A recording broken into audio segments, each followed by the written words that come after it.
Love finances, the other F word, and want to support the show? Become a patron by going to patreon.com/FTOFW. You'll get special features, a shout out on the air, and early releases. Or if you prefer, pick up some merchandise at financestheotherfword.com. As fantastic a CFP as Mel O is, as wonderful an attorney as I am, and as good as Stormy is at whatever it is he does, please do note that anything said in our podcasts are our opinions alone and are not meant to be taken as financial or legal advice. Welcome to Finances, the Other F Word, a Gen Xer podcast for musicians and music lovers, where we discuss money and music without all the pretentious bullshit. Here are your hosts, Zoe Terry, attorney at large, Stormy Andrews, founder of Yokel Local Marketing, and Mel O, certified financial planner and author of Finances, the Other F Word. Listener discretion is advised.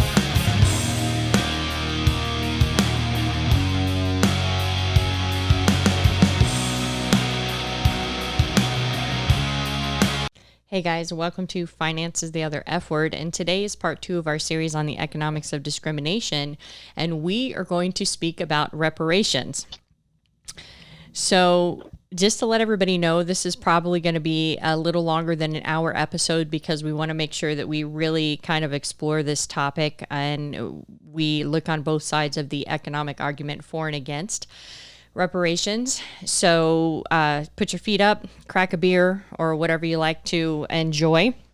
And we're going to get right into it. I do have Zoe and Stormy on the line with us. How's your book doing, Stormy? Still good? Still number one? Well, it was number one. It lasted number one for a week. Nice. Woo! Took a dive. That's now right. I'm like at number 3. Oh, geez. That's Whatever. still good. I got to get the numbers back up. Yeah, you will. And actually, he had the first, second, and third slot, you guys. So that should have been some kind of record. So he's being modest for once, which is, fucking rare. But, okay, so let's just get into reparations here. And let me first start off by telling you guys that a couple years ago, 4 or 5 years ago, keeping it 100%, if you would have asked me, hey, Mel, do you think that Black Americans should get reparations? My answer would have been no, absolutely not, because I didn't do anything. And that's honest. And and I think that there's probably a lot of white people out there to be like, hey, I didn't do it. Why should I have to suffer? And I'm doing air quotes right now. As the years have progressed through, and I've learned a little bit more, my view on it has changed. And that's a great thing about being adult humans, is that you can change your mind and you can evolve and change your decisions with different information. So just so everybody understands how I conducted the research for this, is I went to Google in an incognito window, because I know that the podcast in general does lean a little left. And what I didn't want to have happen is I didn't want to have the algorithm pick up on things I was looking for and try to feed me a whole bunch of bullshit. And in both studies that I did, or both searches that I did, I put in the economic case for reparations and then the economic case against reparations, okay? And I started with the against one first.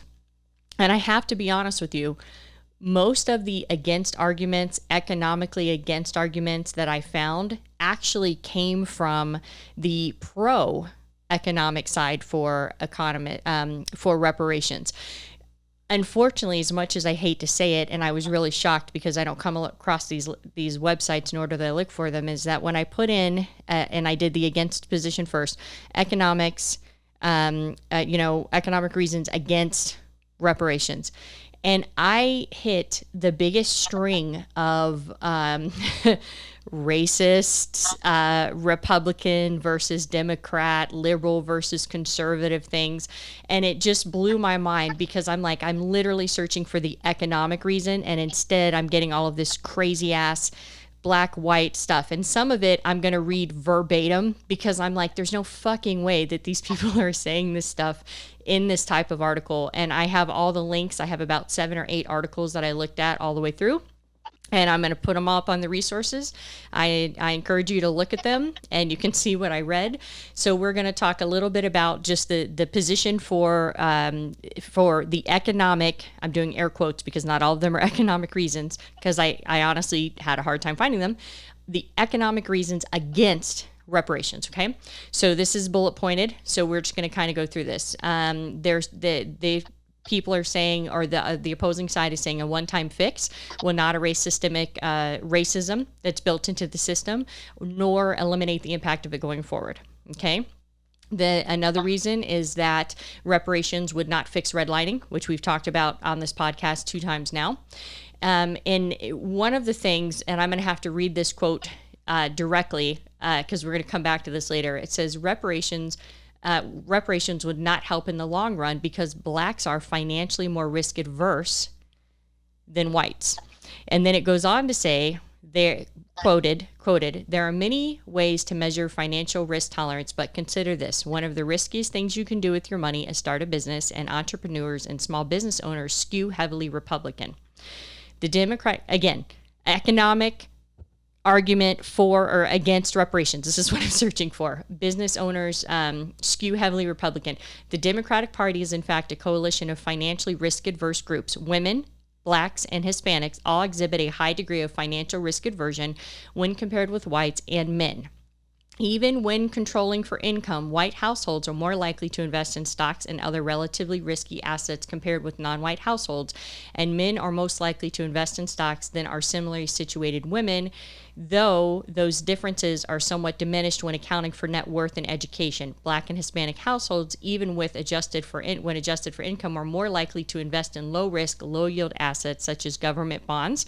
Then the article goes on to say, I'll paraphrase, that because they are so risk adverse, we see a lot of non-whites working in government jobs, and that's why they tend to be democratic because they're pro-government, because that's their job. And so I'm like, okay, so let's keep going through. And they're also saying that the African-American their investment styles are more conservative, and even in relationship to real estate. And so we've talked about redlining on this podcast and how people can't, that with the redlining when it was in place, there was a lot of blacks and Hispanics and non-whites who didn't have access to mortgages due to the redlining. But according to this article, it's because they're more risk adverse to investing and including real estate. And I thought that was wonderful. And so it goes on to say, and you know what, I'm going to skip through here. This risk aversion, this is again all the arguments I could find against it. The risk aversion causes is one of the reasons why that the black households are likely to have less wealth than white households with identical incomes. Okay. And so reparations aren't going to help because, again, you have 2 different types of risk tolerances going through the 2. Reparations might not even help black people because they're just going to go and they're going to buy things from white businesses. Okay, and so we're going to talk about that. Reparations won't help the race because races tend to marry and stay within their ethnical groups and live among their ethnical groups, and so it's not going to do anything to raise them up. Okay, that's the base of it. The people we owed reparations to are long dead. Okay, so the obligation is to the living descendants, and we need to make fair laws now and a strong economy so that we can give everybody a chance moving forward. But to give people money for their ancestors having to deal with slavery, everybody's already dead, so it doesn't matter. During the civil rights movement, white people helped as well, and the white people that did help are the ones that were able to bring most of the visibility to the actual cause. And as part of that, the charter school movement was designed as a way to help non-whites. The next argument is how far, how much is it you're going to give away and who is going to qualify it? And those are just general questions. And then the other one of the other arguments against it is if we give reparations for slavery, then we will have to do it for all disenfranchised groups like Native Americans, which we'll talk about in a minute, women, Mexican Americans due to the Mexican-American War, and Japanese Americans from World War II. We're also going to talk about that. And the Chinese who were brought over here to help build the Transcontinental Railroad, and then once it was completed, they were removed from the country. And still another argument is saying that non-white groups are raising in their numbers and their population fast. Therefore, they're no longer going to be a minority, which that's not the definition of minority, but okay.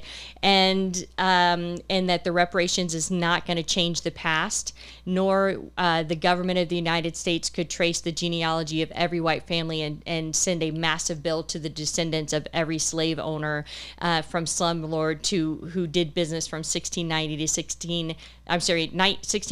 1968 to try to get them to be penalized to pay for these reparations. And some people say we should really just apologize, and that's good enough.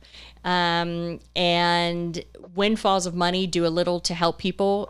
So think of the lottery winners that get a whole bunch of money and then they lose it. So they're saying a windfall of money isn't going to help anybody at all.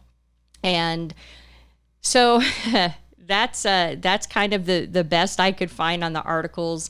The arguments against reparations, which really isn't on the economic front as much as I had really hoped. So let's just really look at here some of the past reparations that we did and have given to people.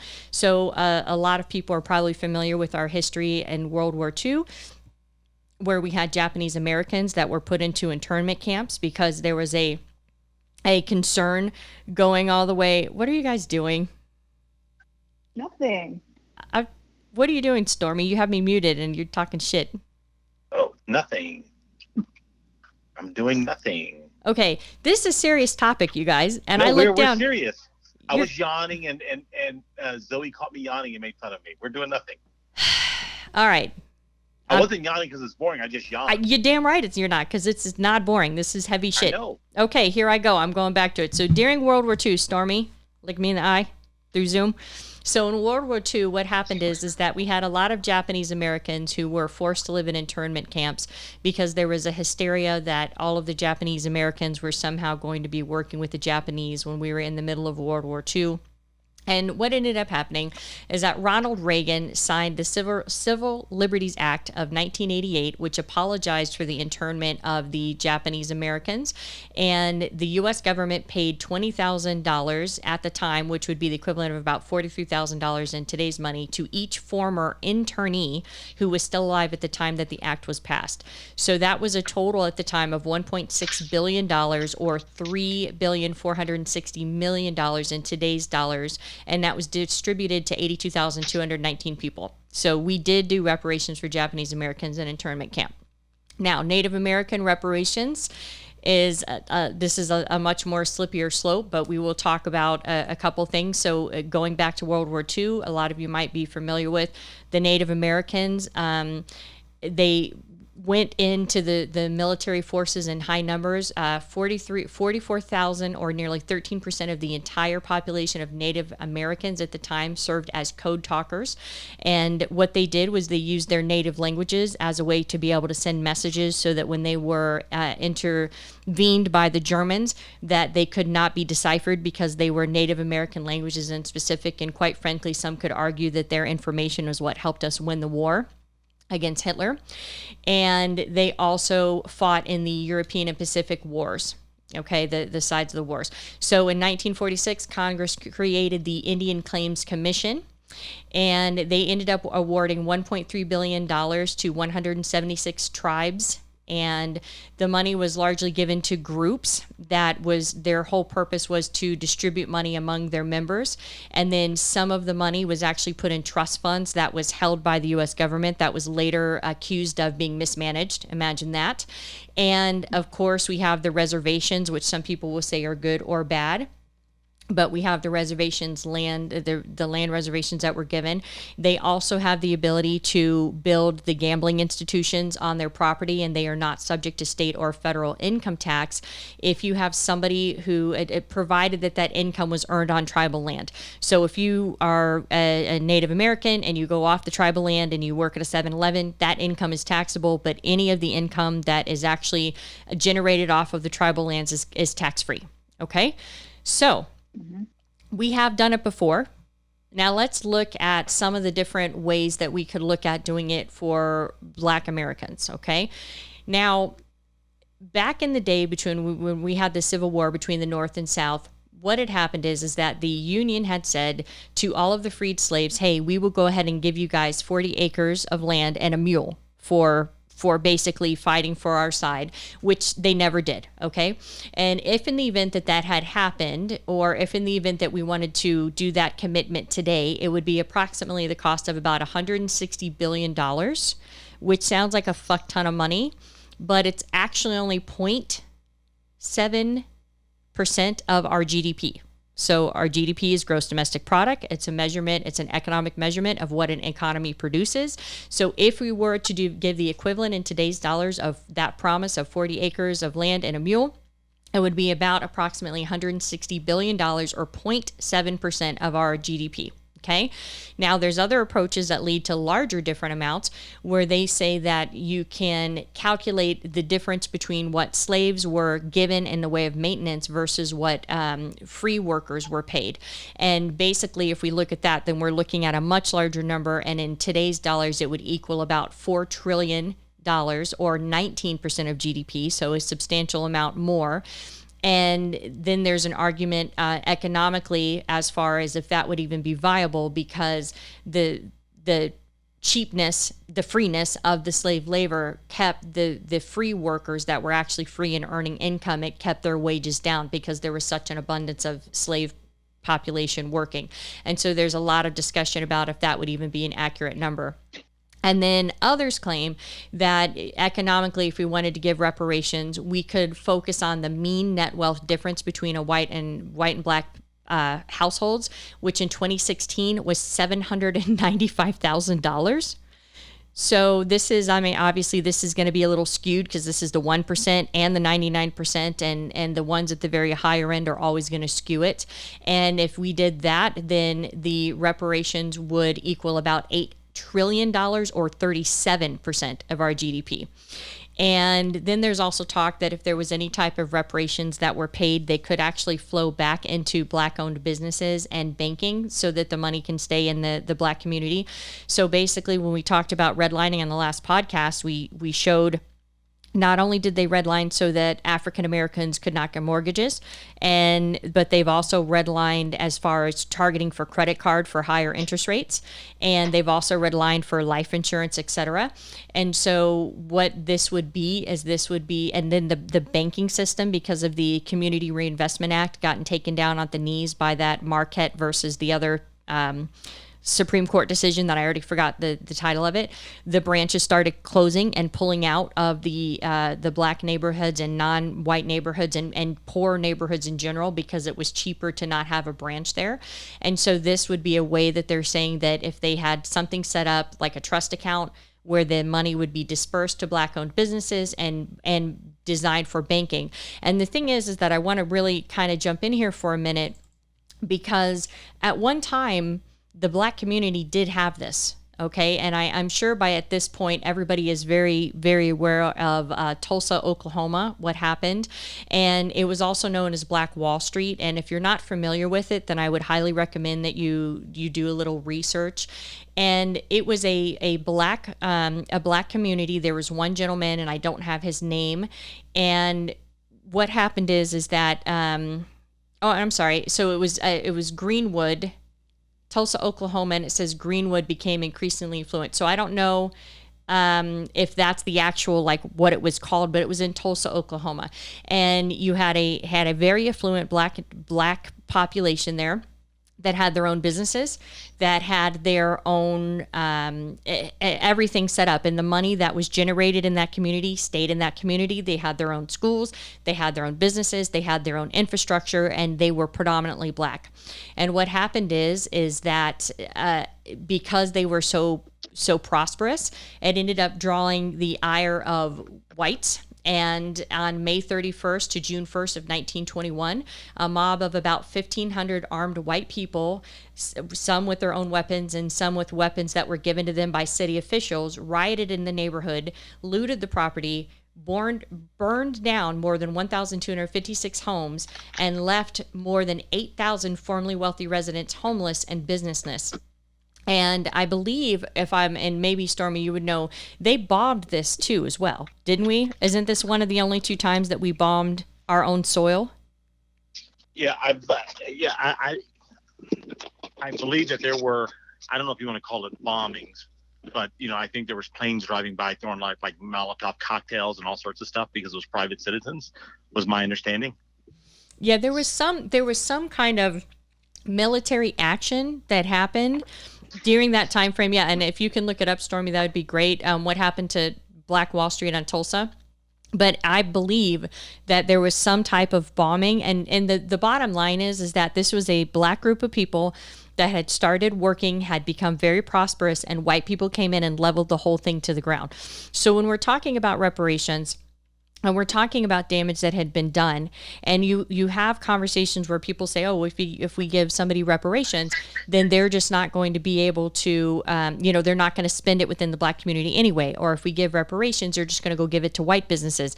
Well, this tells you right there that that's not the case, that we did have an affluent, pulled themselves up by their bootstraps, which is what you always hear, right? Created Tulsa, Oklahoma, this Greenwood area, Black Wall Street, and white people came in and leveled it. Do you have that information, Stormy? It said the attack carried out on the ground and from private aircraft, destroyed more than 35 square blocks. So it was private aircraft, not military aircraft. Okay. And that's what I thought. But they were throwing destructive things, bombs and fuel and Molotov cocktails and all that other stuff. Yep. And the thing that's crazy is that 1,500 white people, some of them given weapons from the city, went in and destroyed this neighborhood because quite frankly, the black community was doing very good and they were very affluent. So you want to keep that kind of stuff in mind when we're trying to look at a picture of, the things, the arguments against and the arguments for. And so that's one of the things. One of the other options for paying reparations and doing it in a different way is they looked at severely reduced or free education, because the education gap is considered to be the most prominent difference between whites and blacks. However, I have a statistic here that I'm going to get to in a minute that talks about that even at the highest levels with college educations, so, 2 highly educated people, same degree, same colleges, just black and white, you see that the black professional actually earns less money even today. And so we'll get to that statistic in a minute. And and this is something I did not know. In 1989, there was a bill, H.R. 40, that was presented asking to establish a federal commission investigating the history of slavery and possible remedies. And it has been put out to the floor every year since then, and it has never went anywhere. And this isn't even to say to do reparations. This is just saying, hey, guys, can we talk about this and establish a commission to even investigate it? Nope, can't even fucking do that since 1989. And the Federal Reserve did a study and found that the median black household has 10 times less wealth than the median white household, and that currently black Americans hold less than 2% of the nation's wealth, despite being 12 to 13% of the U.S. population. And one of the other arguments and the reasons that reparations are needed is that since slavery has technically ended, the descendants of slaves have been dealing with unjust compensation and sharecropping, exclusion from owning property, which we've talked about, redlining of other kinds, and employment discrimination. And with all of those things kind of happening and the redlining, what we see is that it's very hard we're talking about Black people in here because we're talking about reparations. So I'm just going to keep referring to it as in this example. So it's very hard for a Black family to have the same ability to transfer intergenerational, the transfer of wealth. And that we find that based on the economic reports that the Black inheritance, a Black family's inheritance from their parents is typically 35% less than a white person's inheritance. And we talked about on our redlining episode last time, and we talked about it on episode 139, being Black in America. We talked about how unless you're the 1%, your primary mode of giving wealth to your children is going to be your real estate. And it is going to allow you to sell it at some point if you need to fund retirement, or if there's a long-term care situation, or if you need to sell it to put a kid through school. And we typically see when we're doing estate planning that the home or the primary residence, whatever it is the largest mode of a wealth extension to the next generation. And so here's the and we're finding that white college students are less likely to have to support their parents financially and than a Black college student. So we have a Black American graduating, we have a white American graduating, and a Black American is typically going to be more have to take care of their parents. They're going to have to do it because of financial reasons. Their parents are not going to be in a place where that they can kind of live on their own or do whatever. So the Black American, as they're coming out with potentially student loans, which we've already talked about, they're also more likely to have to take care of their elder parents. Now, there's also some ways that they thought of doing reparations as far as with baby bonds. So a lot of times, like you have the Gerber baby whole life policies, and a lot of times if you have a child, it becomes public record, and then you get all of these fucking calls about getting your kid a whole life policy when they're 0% whatever, 0 days old, and then I don't know how babies work. And then what happens is you get a whole life policy for them, and then the point of it is that when they're 18, you can cash it in and help put them through college. And so one of the things that they're throwing around is that maybe you could have a baby bond that's issued at birth, and then when the child becomes an adult, you can cash it in to, pay for their college or any other expenses that they have. And the American economy as a whole really stands, these are the 4 arguments to benefit. And this is kind of the place that I'm coming in and where I'm thinking. And so the racial gap makes up for a ton of losses in the GDP. And when I'm saying the word Black over and over again, you guys, I want you to stop. And I want you to put in your head, poor white. Okay? Because I think that as white people, sometimes when you hear that it's, a reparations for slavery, well, slavery had nothing to do with me, or, a discrimination against African Americans or whatever, it removes yourself from it. But if you replace it with poor white, this is economic discrimination regardless, you guys. This has nothing to do with Black or white. This could be any group at any time.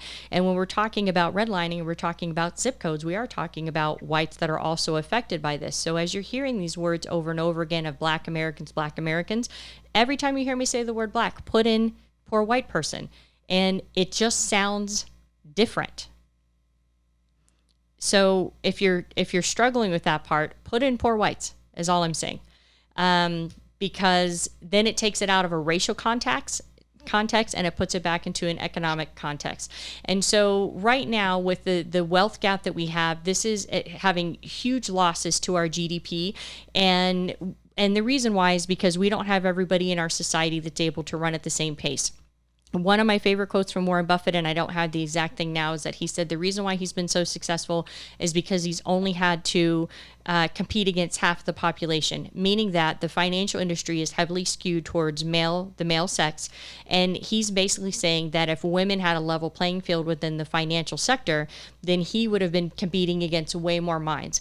And, there's the Beyonce song, I might just be a Black Bill Gates in the making, right? And the thing is that there's a lot of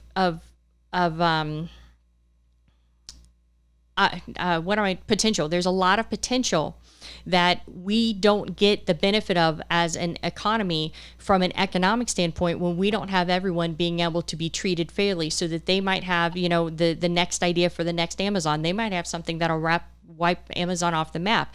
And what we see, and we also have, is if we have a demographic that, due to race specifically, is continuing to have financial challenges, that means that they are going to be more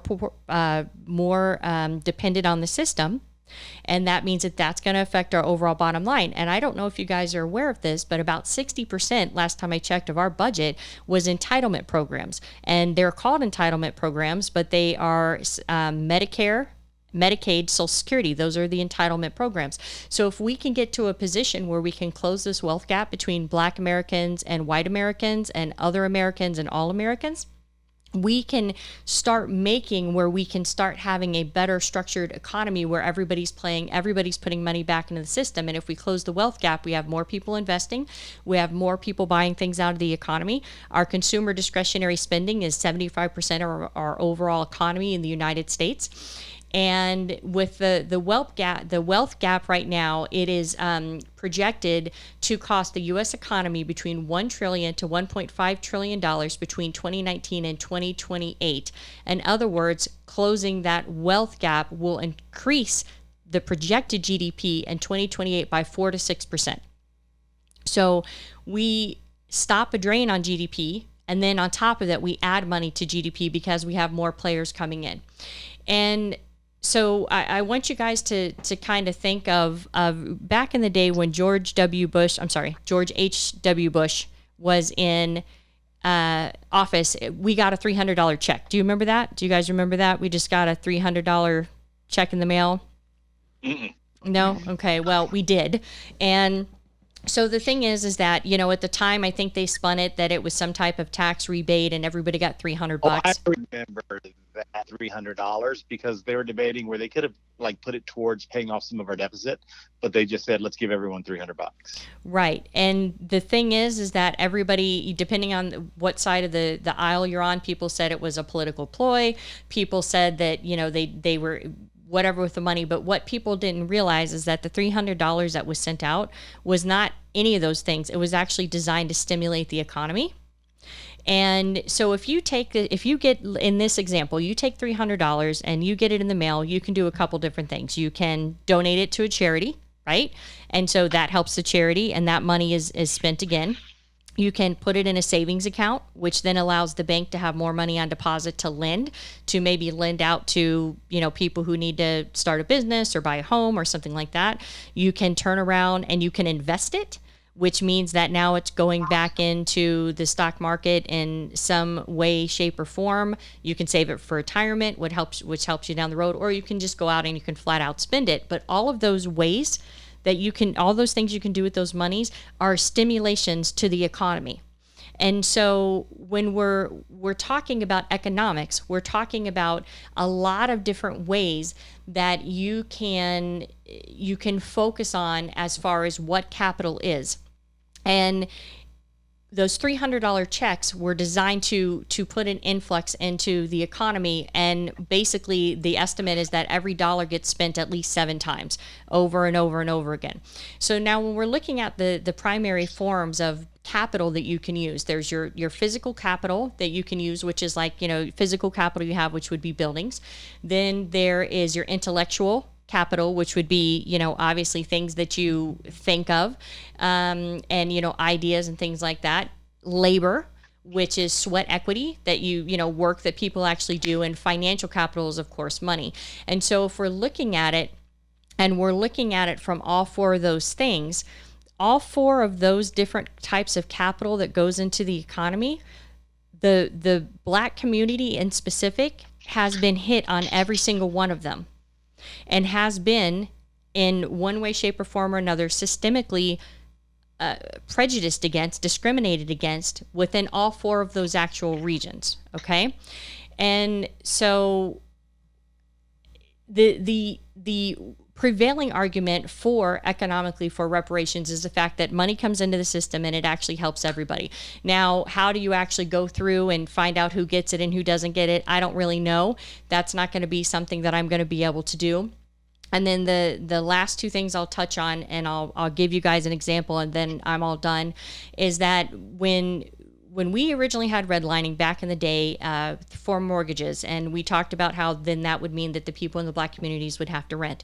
And then the landlords knew they couldn't go anywhere. They'd raise the rents and they'd let the housing go to shit because they didn't fucking give a damn where the people going to go. So one of the things that African Americans tried to do was they tried to do what was called contract buying, or sometimes is also referred to, like a rent to own, or, something of that nature, where they would live in a house, they would pay a white landlord who held the mortgage on it, and they would go ahead and they would pay it and pay it and pay it. And then when they got very close to paying it off, there would be some surprise clause that would kick in.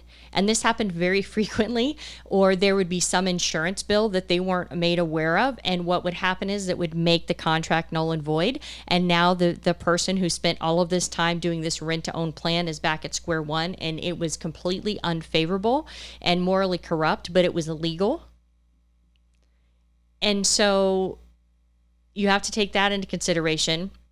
And this is the last two things. So when you're wondering about how the United States is actually going to pay for reparations in any context and any connotation that it actually is, it's important to point out that over the last 13 years, that the United States have fought 2 wars to the tune of $2.5 trillion. And I'm sorry, 4 trillion in wars between Iraq and Afghanistan. And if we're looking at reparations, depending on the formula you're using, we're looking at about 2.5 trillion %. So the thing is that we have enough money to go to war repeatedly, but we don't have enough money to help a part of our population. And so to take all of this and wrap this up in a little bow, I want to walk you through what a financial cycle would look like for a Black American who is subject to these things, so that you can understand how this touches every aspect of their life.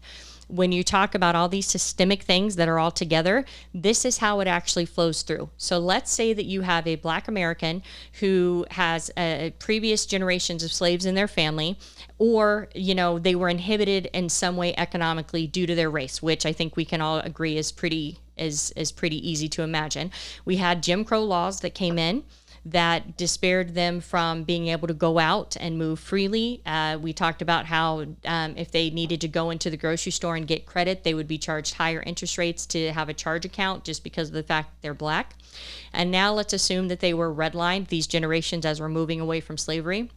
They were redlined and blocked from getting credit or buying a home. So that means that they didn't have access to credit cards. That means that they could not get student loans to be able to put their kids through school, and they could not get car loans so that they could try to move out or transport themselves out of the redlining areas, where we've talked about how something as simple as a grocery item can be double priced in an area if there's an ethnic group that really happens to like a certain food or drink, where if you go 5 miles down the road, that's not the case. So they don't have access to any of those things. And due to segregation and racism, they have to pay higher interest on the credit cards and store accounts we talked about, and they have less equality in transportation as a compounded on that. And then due to the redlining, they were also forced to rent or try to do a contract buying, where basically we just talked about how they would pay and pay and pay and pay, and then the slightest thing would make them fall out of null and void.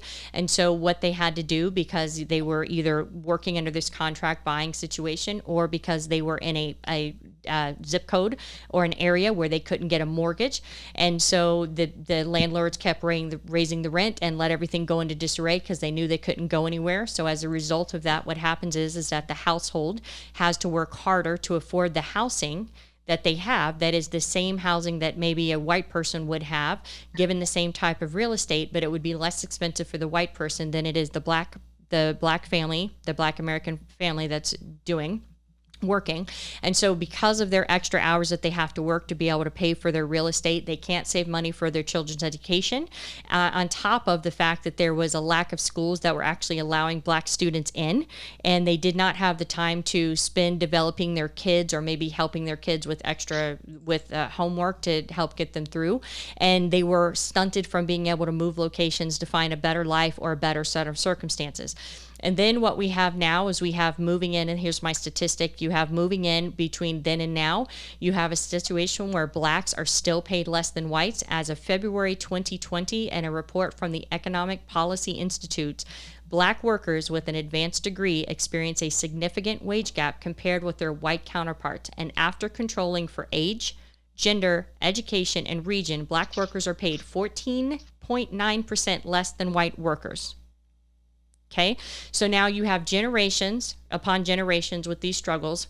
Now, as recently as February 2020, you have a college educated Black person and a college educated white person. And with all factors being equal, they're still getting paid 14.9% less than the white workers. Then what you have is you have a mother and an aging parents, mother and father, who do not have any real estate to be able to help provide for the kids' education or the grandparents' education. And now they're getting elderly and they need to have care, which is what happens to the elderly population. They have no real estate to sell to be able to fund their long-term care needs. They have no real estate to sell to help fund their retirement. So what happens is those parents have to move into the children's home. And even if you have two people working in a household, if you have a parent come in that needs to be taken care of, what typically happens, Black, white, Hispanic, whatever, across the board, just in long-term care situation concerns, is that you have one person who either needs to reduce the hours at their job to be able to take care of the person that needs, the elderly parent who needs help, or they need to take a step down in their job, which it typically means that they are also taking a pay cut in their job so that they can be there. And because they are spending less time at the office or less time in their thing, they have less visibility, they have less hours on the clock, and that's going to hinder their ability to get promotions. And then once the parents pass away, there's little left at all, because we've just talked about how Black inheritance is 35% cheaper than white inheritance, or less than white inheritance. And then what happens is that there's less money there to fund for the college expenses for the next generation. And then what that does is that widens the gap between whites and Blacks. And then we have, as we talked about in our last episode, we continue to have redlining going through the social media platforms with all of the big data that's going on. And the Black population continues to be targeted by credit card and financial institutions, offering them specifically higher interest cards, not letting them know that there is a less interest option out there. And you have them continuing, these financial institutions, to rack up brownie points by increasing the credit lines of non-white people by fractions, and raising the interest rate as they do it, and enabling them to have access to cash where they don't have a savings account typically, or they don't have as much maybe savings on deposit. And so they are more likely in the event of an emergency situation to have to use that card with that higher interest rate. And then what you have is as a result of that, less money that's put into their 401ks, as well as less money that they have the ability to pay into Social Security, because the more that you earn, the higher the amount that you put into Social Security, up to a cap of, I think it's $130,000 right now. And then the least amount of money that they have the ability to put away for retirement, assuring that the next generation will not have to take care of them, thus befalling the same generation before them. And the reason why I go through this whole thing is because I do think that there is an economic case for reparations. I don't care how you feel about it, okay? I don't care if it wasn't you. Hey, it wasn't fucking me either, okay? I don't care. Economically, if you have a disenfranchised part of the society that does not have the same ability to run in the same economic circles because of systemic discrimination and racism that is built into the system, that is a problem that affects the overall economic numbers. And I don't know what the answer is or how it's going to shake out, but I can tell you that in the last couple years, and I had it somewhere, the opinions on the support for reparations has become more and more, and we have done it before for past people. Yes, I understand that the descendants that were slaves are long dead. Yeah, I get all that part.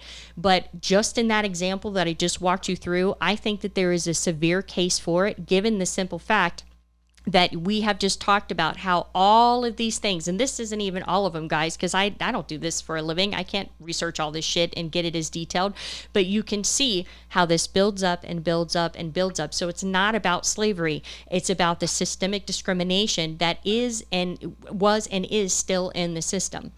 And so with that is everything I have on the economic cases for and against reparations. Well, given that you've been talking so much about redlining last episode and also this episode, did everyone see the tweet from our great leader yesterday? Was that the suburban one? What did he say? Yes. I was going to read it to everyone so we could all enjoy it. Hey, before you read that, because I think that is so critical, I want to expand upon what Mel said, because I think, and you absolutely have to dive into that tweet because it was outrageous in my opinion. But unfortunately, if you think about lottery winners for just a moment, there's a statistic that when someone wins the lottery, they're broke within a couple of years. I think it's the 2.5 to 3 years. Yep. And if you think about who plays the lottery, usually it's not a high number of college educated individuals, because they understand that the lottery is it's not the statistics are not on your side. Right. The statistics are not on your side. So why do it? I'll put my money elsewhere. And, if we're talking about reparations, I think money is absolutely the wrong way to go, because it's going to take generations of education. Because if you go to, for instance, when I moved around the country, and we've shared this on previous episodes, I had the ability of going to predominantly white schools and predominantly black schools within the same state. But the way that a lot of the schools, the way that they're funded, it's based off of property taxes for that particular district, right? Which sounds fair. So what happens is when you have the communities, when I attended schools that had better funding because of the property taxes, they were higher end homes. The education was remarkably different. Now, when I was a kid, I didn't realize that and I didn't appreciate it. I prefer, in some cases, I prefer the less restrictive school if I want to, but that is all part of the system, because kids aren't thinking long term. Kids think short term, right? So you give a kid a choice. Hey, you can go to this school where you can have lots of fun, or you go to this other school where you can get a great education. A kid will say, give me the school where I can have a lot of fun. And then that fun perpetuates more fun. Now and it becomes just part of this cycle where now what happens is when they finally get out of school, they're ill prepared to make it to the next level. Just ill prepared for life in general. And I know that, in my other book that I'm working on, and I don't know if I said it in this book or the other book, but I remember when I moved from the inner city when I was a youngster and I moved to the suburbs, I had a teacher and she was going to knock that inner city shit out of me. And I hated this teacher, but I'm so grateful for that teacher. You know what I mean? It was just one of those things where she says, no, we're going to knock this inner city shit out of you. And she did it, and she did a great job. And that's when I learned that there was two different languages, even though we were both speaking English. When I went back and visited friends or family in the inner city, I had a different dialect. I had a different way of communicating as I did in the suburbs, right? And I think, because I agree with you, there has to be, or there should be reparations. Otherwise, we're going to continue this cycle. And the scenario there is, it's got to be like, it can't be one generation of education. It really requires multiple generations, because here's what happens. If there is a way, if we're looking at reparations, how do we get funding into the schools that desperately need it for education, where we have to start with them for a young age, get them through college? That first generation, they're not going to have they may not have a fair shake, but they're going to have a better shake than the generation before them. Because here's what happens. Now what happens is individuals who've never associated with people of other races or different backgrounds, they start to integrate, meet with them, and whatever they've been taught, they realize that, oh, this isn't necessarily the case. They become their co-workers, they become their managers, and they may not be making as much money. But as they become the managers, they get to hire the next generation. And as they're hiring the next generation, they make up a little bit of that gap and another, a little bit of that gap. And it takes about 4 generations for this to happen. And it's kind of interesting. If you go back to Jim Rohn, Jim Rohn was a great speaker back in the day. And there's something that he said, which I think is pretty profound. And he said that if you really want to do something, you will find a way. If you don't, you'll find an excuse. And that's really where the rubber hits the road. We're probably going to find lots of excuses, and we'll find lots of excuses as to why this will not happen, because it hasn't happened, right? We're not going to let that happen. It's not going to happen. It's not going to happen until it takes someone with great leadership ability. It takes someone that is able to get that message across and do it from empathy, looking at it from the other side, and really bringing facts to the table to an electorate or a group of people that can say, yeah, you know what, you really got a point there. But I don't think it should be direct cash payments. It should be education, because I think that serves us. It doesn't serve us immediately. I mean, people are going to say it doesn't serve me immediately, but guess what? It's about the long-term picture. You give me someone, you brought up Warren Buffett earlier, right? Give me 2 investors. Give me an investor that looks long-term and give me an investor that looks short-term. I'll tell you who's going to come out a winner each and every time, right? So why should this be any different? If we're going to invest in our people, in our country, in my opinion, let's look at that long-term solution. And statistically speaking, if you look at the data, it takes multiple generations. It's not going to happen by, hey, let me give you 100,000, let me give you $1 million. Because if you were to give someone without the proper education $1 million, there's going to be someone super sharp that's going to get that $1 million from them. It happens. Let's get the education and understand that, hey, this is going to be a multi-generational thing. And if we can do that within 4 generations, we're looking, 30 years down the road, 40 years down the road, or we have that 4th generation is they're alive, and now that's how we start to get on equal footing.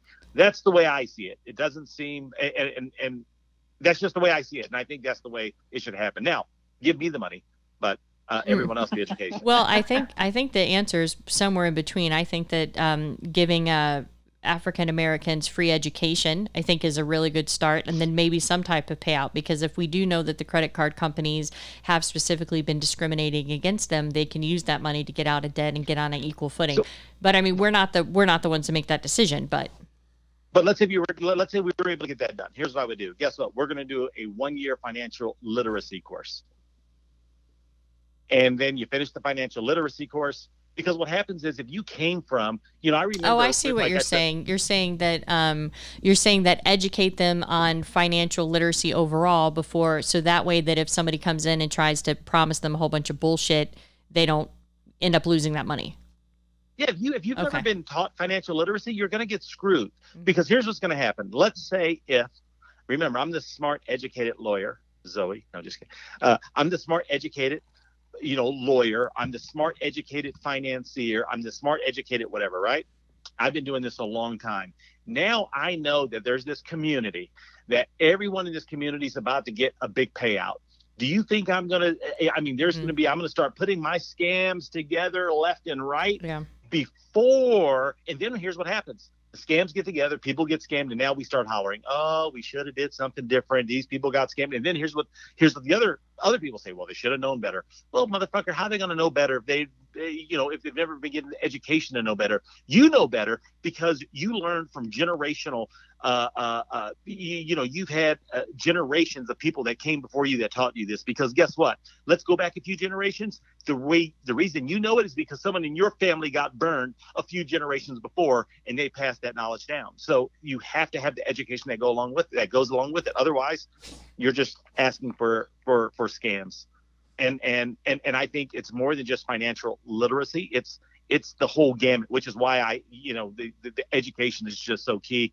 And that's just what happens. There's always exceptions to the rule, but it's been unfortunate. There's always a smarter person, and that smarter person oftentimes they're looking for ways. I think there's a saying, and I don't want to say it, but there's a saying, give someone $1 and someone else takes it from them. I forget the saying, but so glad you brought it up then.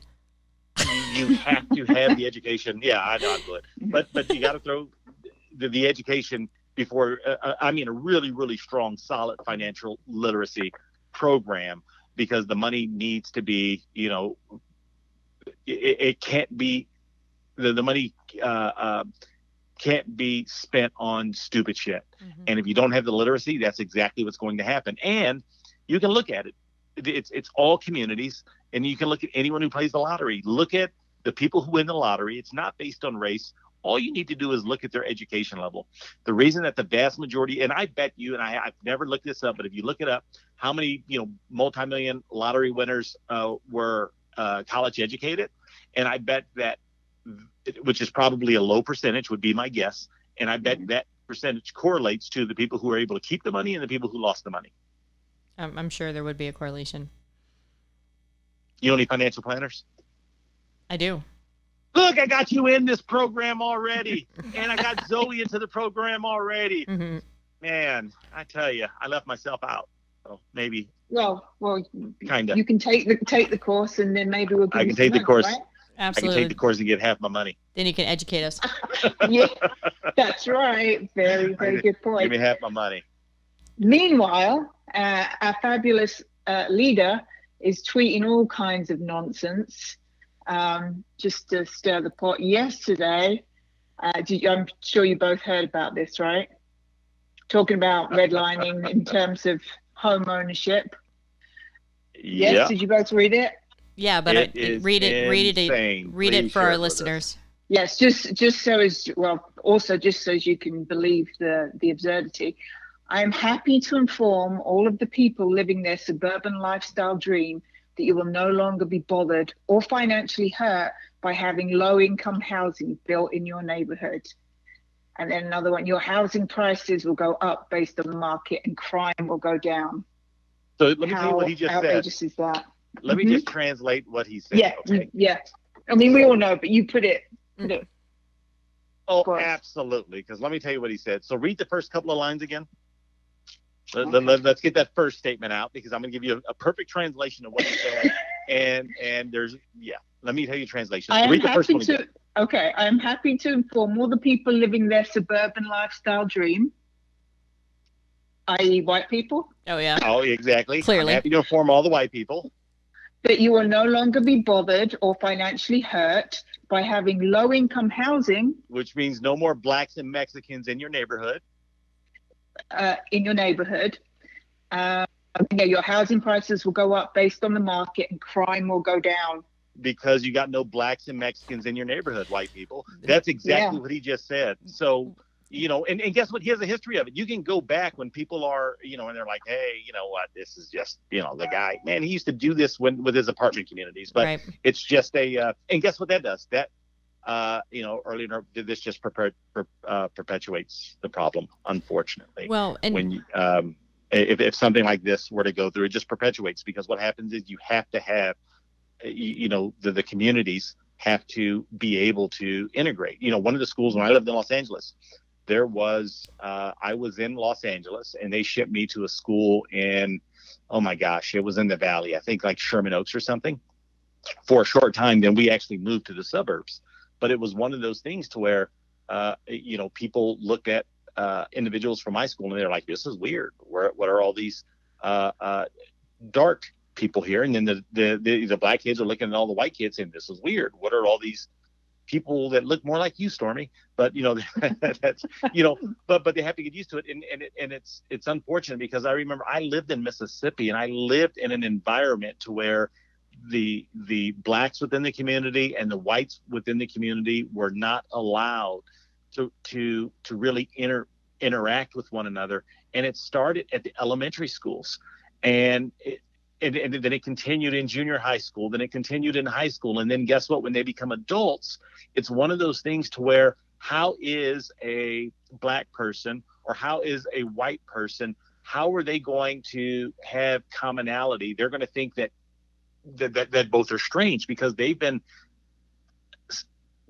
kept apart from one another, where they're not even allowed to embrace, the uniqueness of one another. It's been told from both, that there's something wrong with the other side. They've been held apart, and it's a shame, and it's crazy. And this particular tweet, I just thought was completely outrageous and insane. well, And for me, it was just very, very hurtful.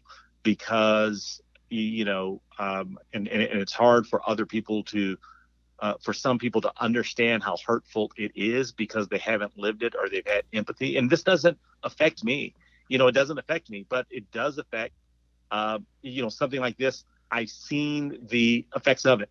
I've seen how it impacts, things like this impacted my parents. When my parents bought a new car and getting their cars keyed, with the N word engraved into their car, or people not wanting to sell my parents a home because of the color of their skin. You see, I witnessed it. And fortunately for me, it was the education that helped me get out of this. And it was just a very, very hurtful tweet. If anyone, on the surface, it may look innocent. It may sound okay. Hey, keep your property values up. Hey, let's get reduce crime.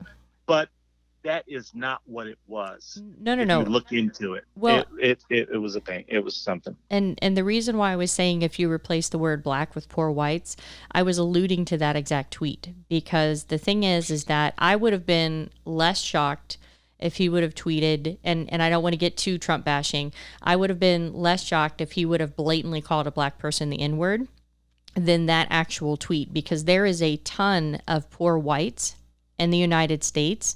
And even though I know that the facade of it was non-whites, the bottom line is that there is a ton of poor white people.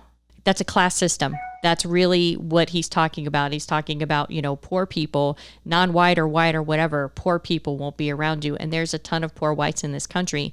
And so things like this are inherit us on every economic level. But what else can you tell us about that tweet, Zoe? Well, the context of it was, so that was in response to Trump revoking the affirmatively furthering fair housing rule, which was kind of an addendum to the Fair Housing Act of 1968. And the FHA was an attempt to prohibit discrimination on the basis of race, color, or religion, or other things when it came to the sale or rental of housing. So the very thing that we've just been talking about, but clearly wasn't very successful. The Obama administration issued this affirmatively furthering fair housing rule in 2015, where it actually required affirmative action of cities and towns that were receiving federal funding. They had to actually examine their housing patterns for racial bias and design a plan to address them. But Trump basically revoked this, and that's the context for his tweet. But as Stormy eloquently put it, we all know what he meant by his tweet. And I watched an interview yesterday with Cory Booker, the Senator Cory Booker, and he was saying the very same. He's 51, so he's, his parents presumably were of the same age as yours, Stormy. And he said that his parents both had very good jobs, and they were trying to buy a home in New Jersey, in, a suburban up-and-coming neighborhood. But every time they booked an appointment and arrived and they saw that they were black, they would tell them that the house had miraculously just sold, or there was offers. And they kept finding this everywhere they went. And in the end, they had to get a white couple who were friends to pretend to be them right up until the point of sale for them to be able to buy, because they weren't going to give up. So to buy this house in a nice area of New Jersey. And he said when it came to them actually moving in and the neighbors saw that it was actually a black family, it caused a punch-up. It caused physical violence. But he said they were determined to move and integrate the neighborhood. And that's what they did. And that's just a generation behind us. So, yeah, it was just a fascinating story. But anyway, that I can totally understand how that tweet would have just cut to the bone, because there's no denying what he was saying, is there? No, and it hurt me, and I'm not Black or Hispanic. It really hurt my feelings, as it made me sad as an American that anybody would say that about another American, regardless of the race. So, does anybody have anything to add before I go into, now that we ended that on a note? Yay! Yeah. And quarantine still. So, anybody have anything to add before I wrap this up? Let's wrap it up. Okay. So I wanted to give a shout out to a new listener we have, James, who has been sharing our Facebook page and has subscribed and has been telling people about our podcast. We completely, really, really appreciate it. Shout out to Georgia. Thank you so much for that. Please remember. Yeah, James, thank you. Thanks, Jimmy. Oh, May I call you Jimmy? And don't forget, we have our Google number that's 24 hours a day, 775-537-4352. Give us a call, give us feedback, give us ideas, talk shit. Maybe we'll put you on the air, maybe we won't. Check out Stormy's book, The World's Best Buyer Persona System. Hey, and guess what? What? You can get it on Amazon, or it's also available at Target. I found out. There you go. Target. Oh. Target or and I don't know why I keep wanting to say strategy. So it is the world's best buyer persona system. Make sure you follow Lily Lou Mittens on Instagram, and of course our book, Finance is the Other F Word, Another F Word to Love, is on Amazon, Target, Barnes and Noble online, and follow us on social media at Finance is the Other F Word. We are going to be seeing you guys and our next segment on economics of discrimination. We hope everybody hangs in there and stays healthy. Why is nobody saying goodbye right now? Oh, I thought you were waving at us. We were waiting No, for the call, recording. Her That's call the time we're supposed to be quiet. No, because you guys always sign off. All right, so I'm going to wrap this up again. Okay. Say goodbye, and everybody's like smiling back at me, and I'm like, fucking audibly, bros. Audibly. Fucking retard. Okay. Yeah, I'm done. Okay, all right. Done. Cut. Yeah. Okay, so good Lord. So we will catch you guys in the next episode on the economics of discrimination. Stay safe. We'll talk at you soon. Bye-bye. Thank you for listening. If you like the show, please rate and review us and tell your friends.